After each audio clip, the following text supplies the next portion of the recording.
Oi, oi, it's your boy.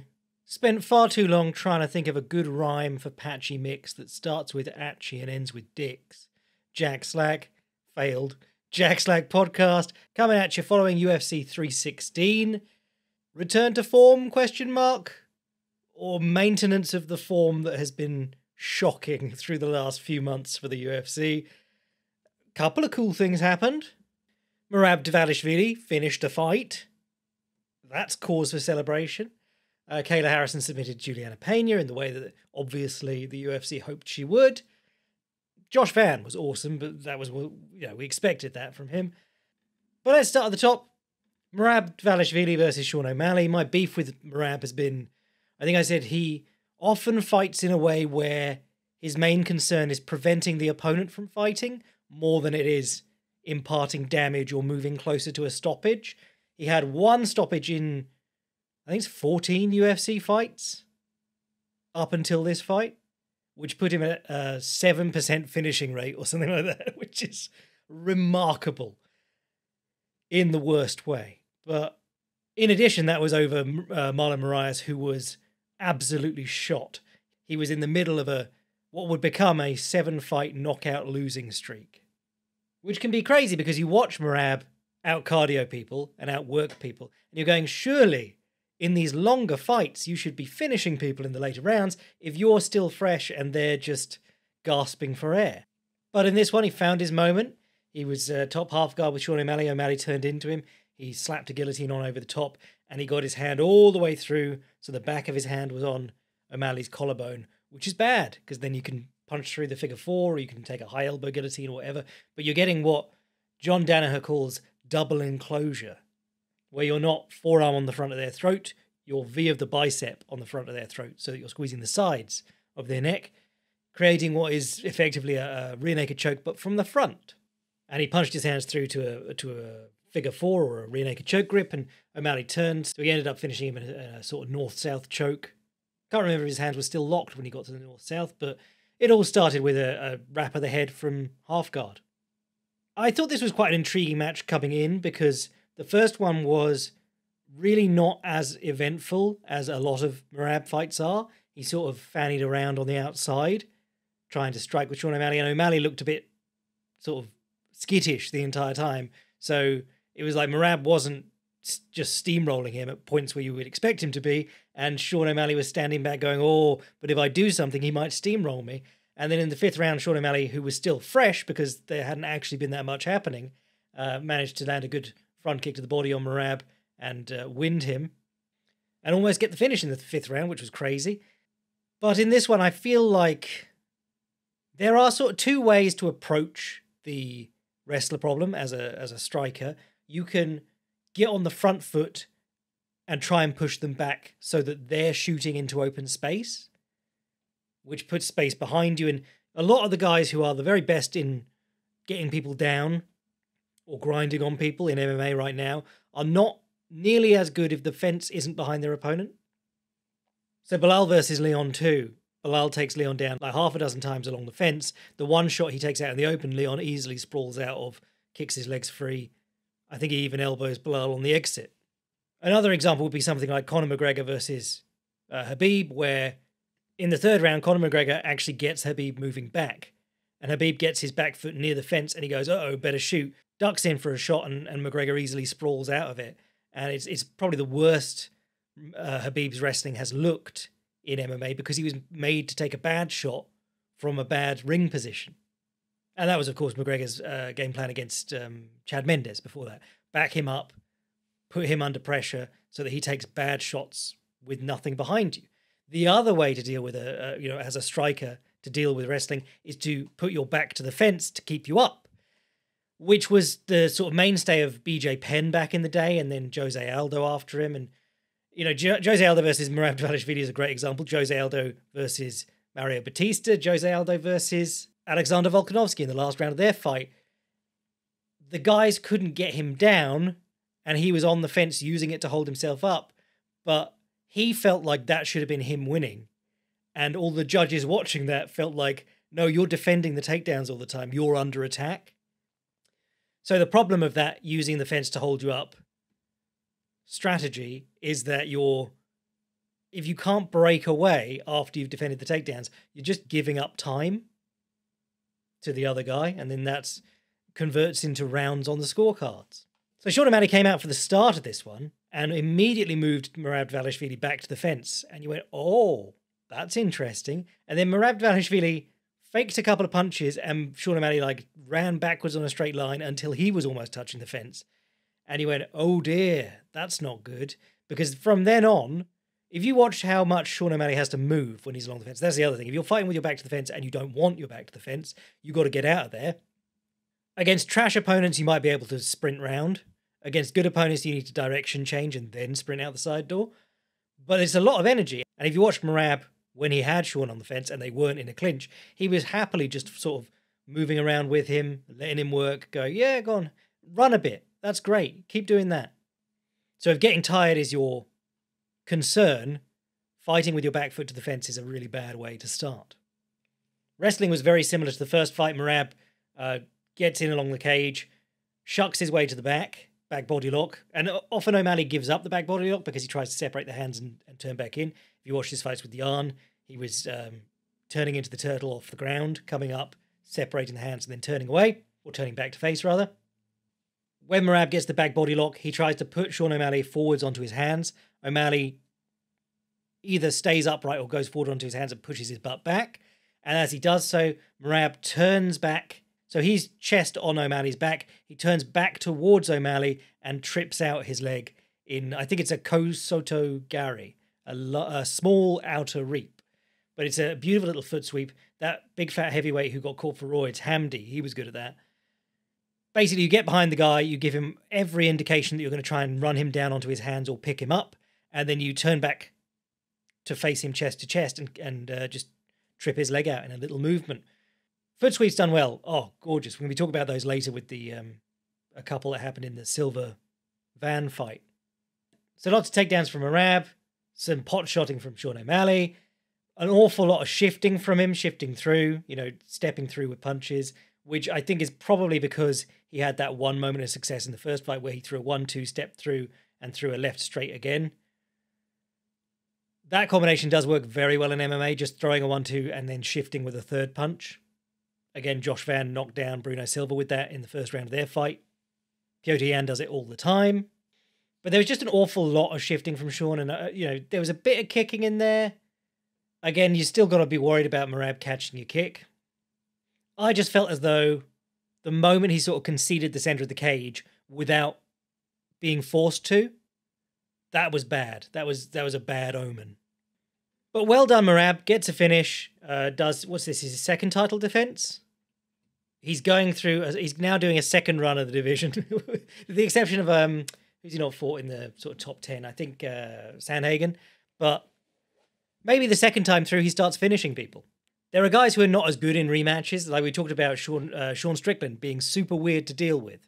And everyone finds that. And then the moment Dricus du Plessis fought him a second time, he was like, no, I've seen it all, actually. And you don't change from fight to fight. So I just prepared a load of stuff specifically not to get jabbed or teeped. But other guys come into the rematch having won the first and they just look better than ever. They just snowball from there. So be interesting to see if Merab starts finishing people. Won't hold my breath, but I'm always willing to give people a chance. Kayla Harrison versus Juliana Pena was what a lot of people expected. Obviously, Juliana Pena with her wine mum boxing, elbows out, pumping hands like a wacky inflatable man.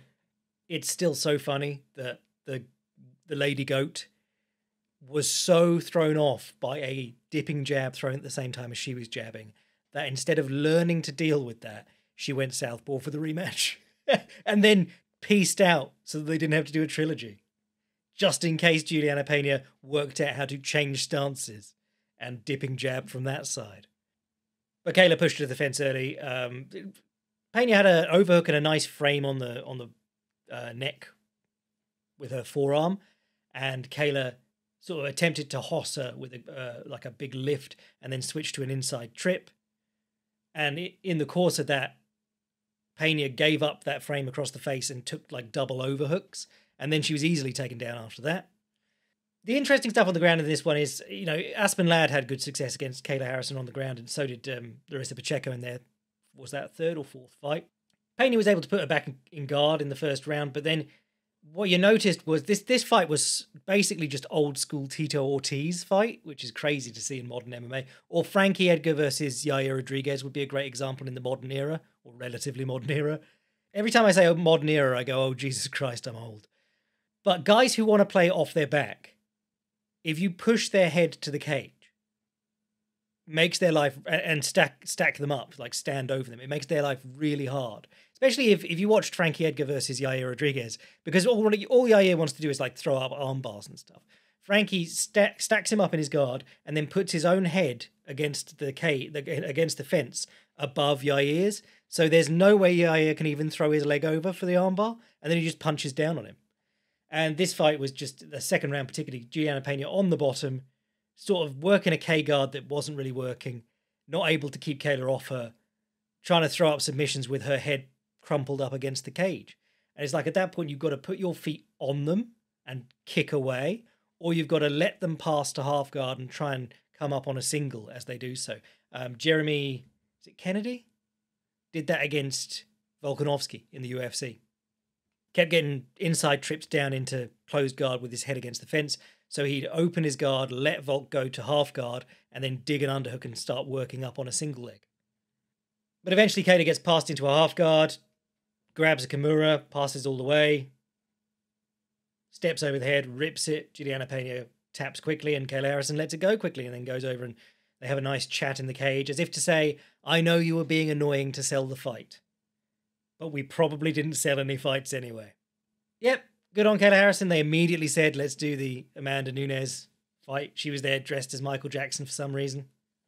Which, fair enough, if you've got a fight that you think that you can draw with. I mean, famously, Amanda Nunes, in spite of being the only lady who knocks people out, was not a draw for the UFC. And I think it says something about the sort of era we're in, where they've been really hyping the fact that she's going to come back after taking not that long off. They got no one who can sell pay-per-views, basically. I mean, this is kind of why John Jones is constantly being given these favors, because he seems to be the only person who can sell like over 200,000 pay-per-views. Joe Pyfer versus Kelvin Gastelum. This was a weird fight because, I mean, Kelvin Gastelum never changes, except in weight. He went down to welterweight and said, I'm getting serious, and then he lost, and he went right back up again. I'm not being serious anymore. But Joe Pyfer lost that fight to Jack Hermansson by massively overcommitting on right hands, falling short, getting shoulder rolled off, getting countered. And the lesson he took away from that was to massively overcommit on right hands against Kelvin Gastelum. Man, he was swinging these, and the first few he connected and really had Kelvin Gastelum in trouble in the first round. And then from the second round onwards, it's just like he's swinging a bat, missing, being out of position, and then having to do it again. Not a great look for him. You know, Kelvin Gastelum is, I think, like 3-9 in his last however many. He's not particularly good anymore. I don't know why he's still here in the UFC. And Joe Pyfer was getting a layup against him and still looked kind of mid. Mario Batista versus Patchy Mix. You know, I feel like I'm the only person alive who remembers that Mario Batista is a really exciting fighter and good generally, aside from that one fight against Jose Aldo. But Patchy Mix, man, I'm all up for giving credit to Mario Batista in this one. But Patchy Mix, he looked like the condition of him escaping his PFL contract was that he had to leave all his fast twitch muscle behind. He just stood there doing nothing. And Mario Batista connected on 3 or 4 1-2s immediately off the bat. And you went, huh, that's not good. And then you saw Patchy Mix was sort of smiling when they didn't land. But at no point was he able to come back with a counter to sort of scare Batista off. It's one thing to like land a counter and actually do some damage, but if you at least show you're going to try and counter the thing that the guy's doing over and over again, he at least gets a little bit of hesitation. It's why you see guys throwing uppercuts that come nowhere close against wrestlers, because you're saying there's a good chance that if you duck in on my hips just randomly, you might get hit with an uppercut. I mean, Patchy threw a couple of knees up, I think in answer to Batista throwing the right straight to the body, but man, most of this fight, he's just standing there getting hit. He's pumping back the odd jab, and it was like Batista would hit him, Mix would touch Batista's face, and he'd go, right, we're about even there. Zero urgency on the takedown, which is crazy because the one thing you can say about Patchy Mix, maybe people think he fell in love with his hands. It didn't seem like that because he wasn't really throwing much. But in his fights, he's been like, he knows he's a grappler and he urgently gets to the grappling. If you watch his fight with Sergio Pettis, he cuts the ring on him, I think he gets the clinch and then shucks his way to the back and then gets on his back in about 30 seconds.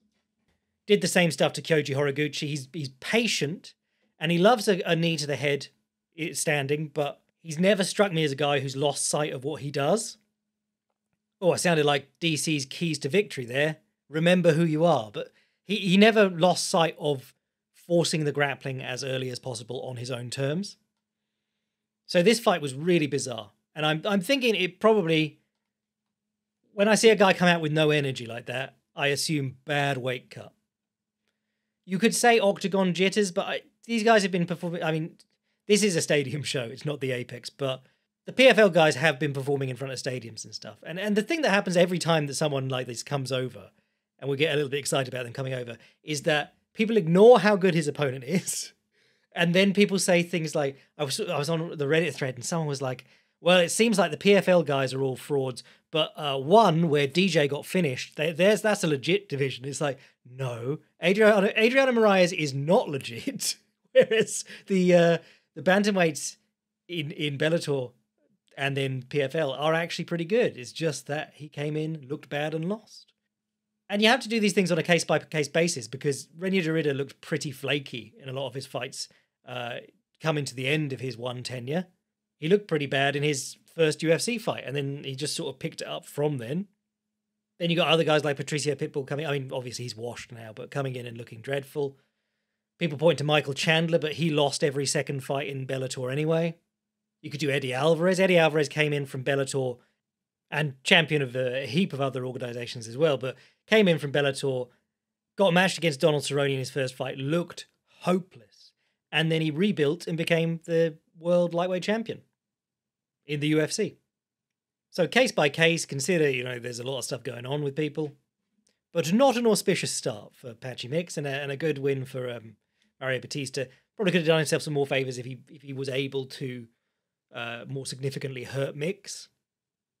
Throwing the same two combinations over and over and over again and never really getting close to finishing him, probably not going to win over many fans, which is a shame because before the Aldo fight, like I always say, Batista was on one of the most exciting runs in the sport.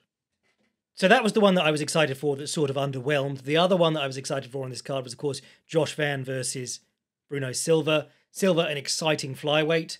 You don't pick up 4 finishes in a row at flyweight without people going, wow, that's unusual at flyweight. And Josh Van, obviously, an enormous prospect. Basically, anyone who watches him and knows anything goes, damn, that guy's really talented. How old did you say he is? And he's 23, which is crazy. I talked about on the Boycast, I'm a little concerned that I could see this guy getting ground down by the process of training for fights and taking fights and getting washed by like 27, which is a pretty common thing in MMA. When Shogun or Big Nog came to the UFC from Pride, you'd go, damn, it's a shame that they're so far past their best. And people who didn't know them would go, they're 27, what are you talking about? Or 30. But they've been fighting professionally since they were 14 or something like that against the baddest people on earth.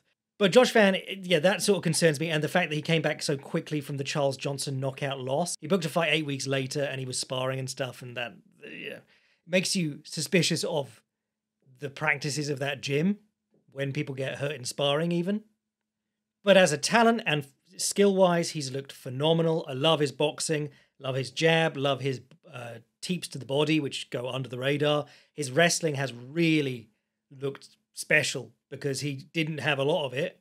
And then he started working on it and he fought Rei Saruya, who was, I think, Team Japan alternate at one point. And he just fought off the takedowns like it was nothing. This Silva fight I was quite intrigued by because Silva sells out on big punches, which is something that you do in smaller weight classes if you want to be like a big one-punch hitter. You have to find ways to get your body weight into blows, and that often means sort of overcommitting on things, where Josh Van is much more measured and works in combinations. And I was saying I'm quite concerned for Bruno Silva in this one, throwing his big shot and hanging around to let Josh Van accumulate interest on him, throwing and landing or missing one to get hit with 2 or 3. And the thing that got Bruno Silva killed in this fight more than anything else, if you got the fight on your computer or wherever, pull it up, because Bruno Silva continues to throw this overhand right where he steps in or falls in. And if Josh Van takes it or blocks it, he's immediately able to throw a counter and hit him on the chin, and sometimes 2 or 3 shots.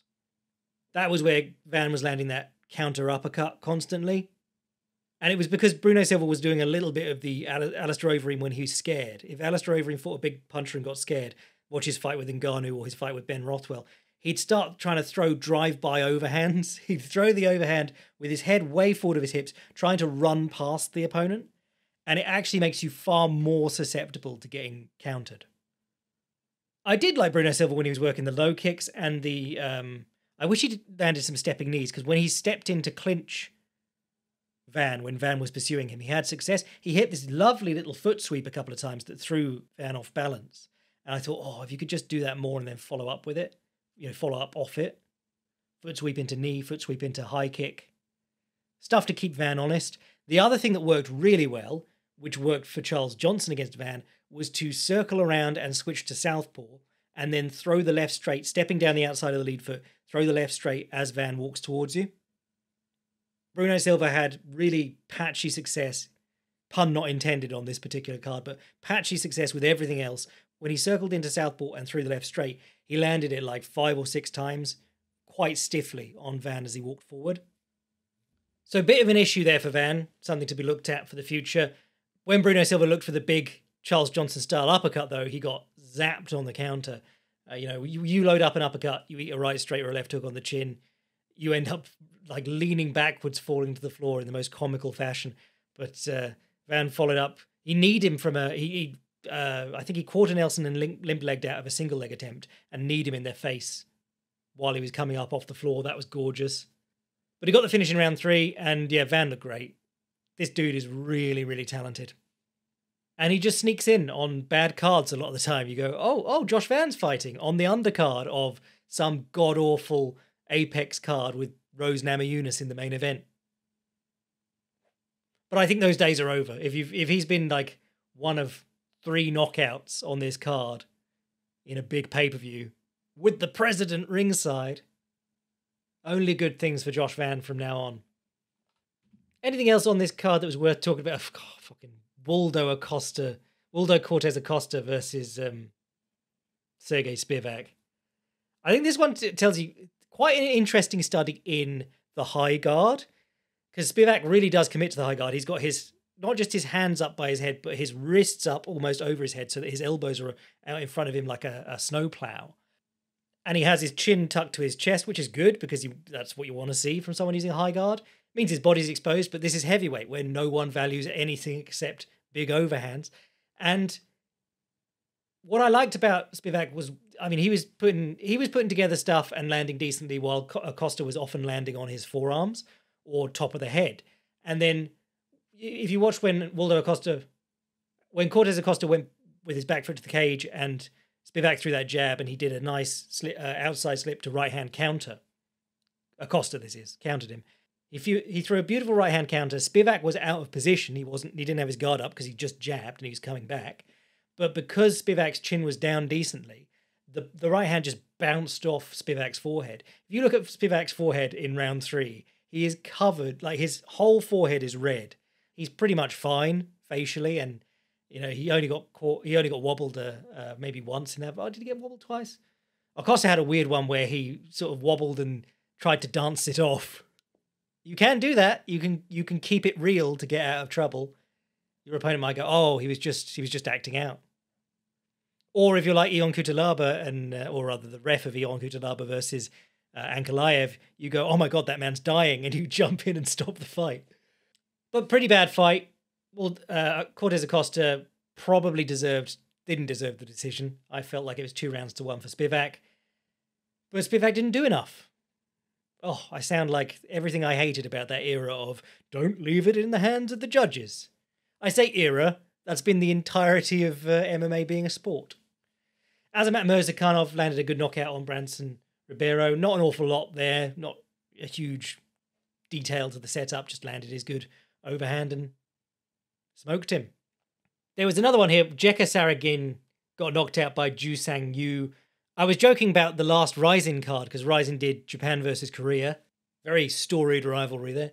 And what I said about that card was, man, the Korean weight cutting technology is incredible.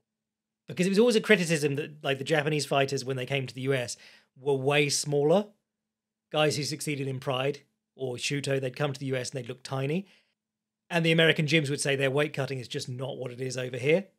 But man, this guy, this Ju Sang Yu looked enormous. Very funny counter left hook knockout. It was beautiful from him. No blame on him to be had. But it kind of reminds me of when Dominic Reyes knocked out Nikita Krylov a few weeks ago. Someone retweeted the slow-mo replay with the comment, "That's the most you can possibly help someone knock you out." And that's what I saw when I was watching this fight. Just lunging behind the right hand, again like Bruno Silva. Guys throw this right hand with their head forward and then they fall in behind it. And it means that if you miss your right hand and and it drops down, you get dinged on the chin, completely naked. Can't roll down behind your shoulder because you've not pushed your shoulder through. You're not in your stance nicely behind your punch.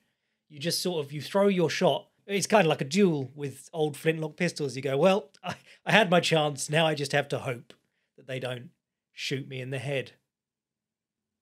So as a card, pretty mid.